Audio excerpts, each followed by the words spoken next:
పితా పుత్ర పవిత్రాత్మ నామమున ఆమేన్. ఈరోజు దేవుని వాగ్దానం. మీరు అర్పించు బలుల మీద నేను తప్పులేనట్లేదు.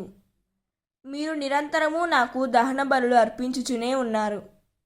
అయినను మీ కొట్టముల నుండి ఎద్దులు గాని మీ మందల నుండి మేకపోతులను గాని నాకు అక్కరలేదు. వన్యమృగములు నావే, వేల కొలది కొండల మీది పశువులను నావే. కీర్తన 50వ అధ్యాయం 8వ వచనం. ఈ వాక్యం మనకు ఏం చెబుతున్నదంటే, ప్రభువు ఇక్కడ మన ఆరాధనలోని లోపాన్ని బహిర్గతం చేస్తున్నారు. బలులు అర్పిస్తున్నాం, ప్రార్థనలు చేస్తున్నాం, కానీ మన హృదయం మాత్రం దేవునికి దూరంగా ఉంది. దేవుడు బలులకి కాదు, మన హృదయాన్ని కోరుకుంటున్నాడు. ఆయనకు లోటు లేదు. కొండల మీద పశువులన్నీ ఆయనవే.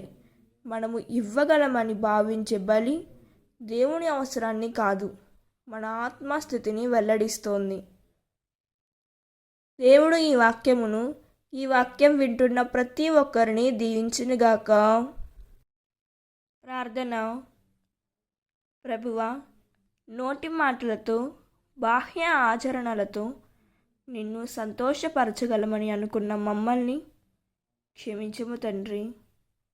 నీవు కోరుకునేది మా బలులు కాదు, మా హృదయమని నీవు బోధించుము యేసయ్య. మా ఆరాధన అలవాటుగా కాకుండా జీవితం కావాలని నేర్పించుము. విధేయతతో, వినయంతో, శుద్ధ హృదయంతోనే అని గ్రహించినట్లు చేయమని యేసుక్రీస్తు నామములో అడిగి వేడుకుంటున్నాం తండ్రి. ఆమేన్. God bless you.